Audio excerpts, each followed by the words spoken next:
d'abord, ça renvoie à eux-mêmes. Vous tous, journalistes, et tous les Sénégalais, vous avez entendu Macky Sall, candidat, dire qu'il va renégocier les contrats pétroliers. Il y a 4 ou 5 mois de cela. Et qu'après son porte-parole, ou je ne sais, il est quoi lui-même, porte-parole ça? Ah, il est conseiller en communication. Bon. Et ensuite que son conseiller en communication revienne nous dire que c'est plus possible de renégocier les contrats. Allez trouver la contradiction quelque part.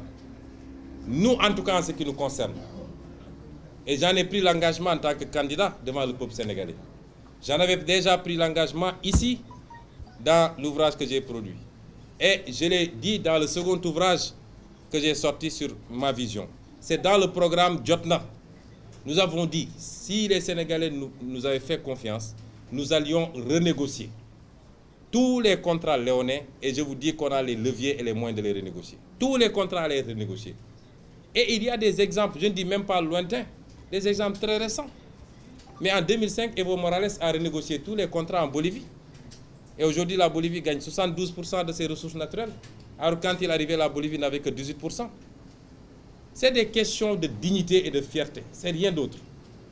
Tant qu'on aura des leaders complexés, mais en plus, puisque c'est lui qui a signé en connaissance de cause, il ne peut pas renégocier.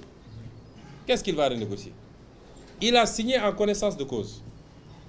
À la limite, c'est une responsabilité personnelle, ce n'est pas une responsabilité présidentielle. Il a signé en connaissance de cause. Et aujourd'hui, il n'osera jamais regarder les mêmes personnes, surtout si certaines signatures ont été obtenues avec des largesses en bas, pour leur dire je vais dénoncer ce que j'ai signé. Il n'ose pas. C'est ça la vérité.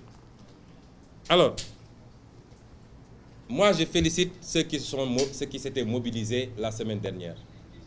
Beaucoup de Sénégalais se sont mobilisés. Et ces Sénégalais-là, on les félicite, on les encourage. Mais par rapport aux enjeux, je considère que c'est largement insuffisant.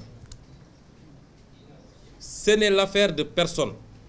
Le jour de la manifestation, le vendredi passé, quand j'ai quitté pour aller à la manifestation, je tombe sur un groupe de jeunes étudiantes. Dès qu'elles me voient, elles accouraient, mais Sonko, il faut qu'on prenne une photo. J'ai dit non, attendez. Vous n'allez pas à la manifestation. L'une d'elles me dit, oui, mais quand on aura nos diplômes, on viendra au manifeste. Je dis, mais quand vous aurez vos diplômes, vous n'aurez pas de travail. Combien d'entre vous ont eu leur diplôme avant vous et qui traînent? Donc, c'est une question de mentalité. Il faut que les Sénégalais se mobilisent massivement. Quelquefois, il y a eu des déclarations assez musclées, quelquefois contre le peuple même, en disant que vraiment on ne comprend pas. Certains ont même parlé de lâche, etc.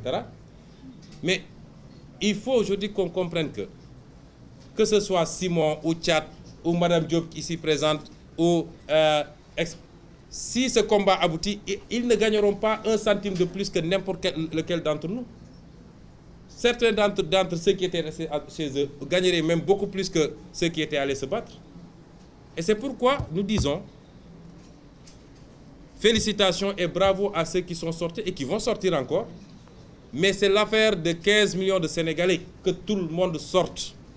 Aujourd'hui, regardez ce qui s'est passé avant-hier à Hong Kong pour une histoire de projet de loi sur l'extradition. 2 millions de Hongkongais sont sortis et sont restés sur place pendant des jours. C'est ça un peuple fier et digne. Mais ici, vous sortez, les gens vous dépassent comme si de rien n'était. Mais ça ne marchera pas. Et c'est pourquoi j'ai dit, nous attendons beaucoup plus. Et nous, en ce qui nous concerne, à notre parti, le mot d'ordre, il est très clair. Mais ce n'est pas une histoire de parti, justement. Et c'est pourquoi j'ai dit, j'interviens ici d'abord en tant que citoyen. Ce n'est pas une histoire de parti politique. Vous savez, ce qui se passe aujourd'hui au Soudan ou en Algérie ou en France, il n'y a aucun parti politique.